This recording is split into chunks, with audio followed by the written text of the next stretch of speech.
గౌరవనీయులు రాష్ట్ర మంత్రి శ్రీ ఉత్తమ్ కుమార్ రెడ్డి గారి తండ్రి పురుషోత్తం రెడ్డి గారు 89 సంవత్సరాలు, దాదాపు 89-90 ఇయర్స్ ఉంటాయి. ఆయన చాలా ప్రశాంతంగా, ఆనందంగా, ఏ ఇబ్బంది లేకుండా దేవుని సన్నిధిలోకి వెళ్ళిపోయారు. ఆయన పరిపూర్ణమైన జీవితాన్ని గడిపారు. ఎప్పుడు ఆయన గత 30 ఏళ్ల నుంచి నాకు కేబీఆర్ పార్క్లో వాకింగ్ పెట్టుండే. ఈ మధ్య ఆయన అనారోగ్యం వల్ల రాలేకపోతున్నారు.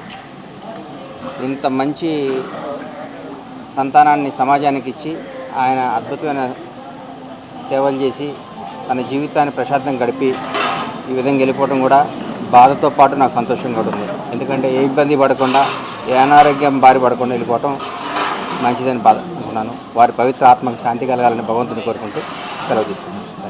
ఈరోజు రాష్ట్ర పౌర సరఫరాల శాఖ, గృహ నిర్మాణ శాఖ మంత్రివర్యులు ఉత్తమ్ కుమార్ రెడ్డి గారి తండ్రి గారు పురుషోత్తం రెడ్డి గారు మరణం అనేది మరి యువతకి, తెలంగాణ ప్రజానీకానికి తీరని లోటు.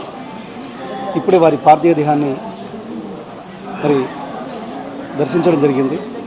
మరి వారు ఎన్నో ఉన్నతమైన బాధ్యతల్లో ఎంతోమంది యువతకి, ఎంతోమంది పేద వ్యక్తులకు కూడా సహాయ సహకారాలు అందించిన వ్యక్తి. మరి వారి కుటుంబానికి ఆ దేవుడు మనోధైర్యాన్ని ప్రసాదించాలని కోరుకుంటూ, వారి పవిత్ర ఆత్మకి ఆ భగవంతుడు శాంతి చేకూర్చాలని మాట్లాడడం జరుగుతుంది.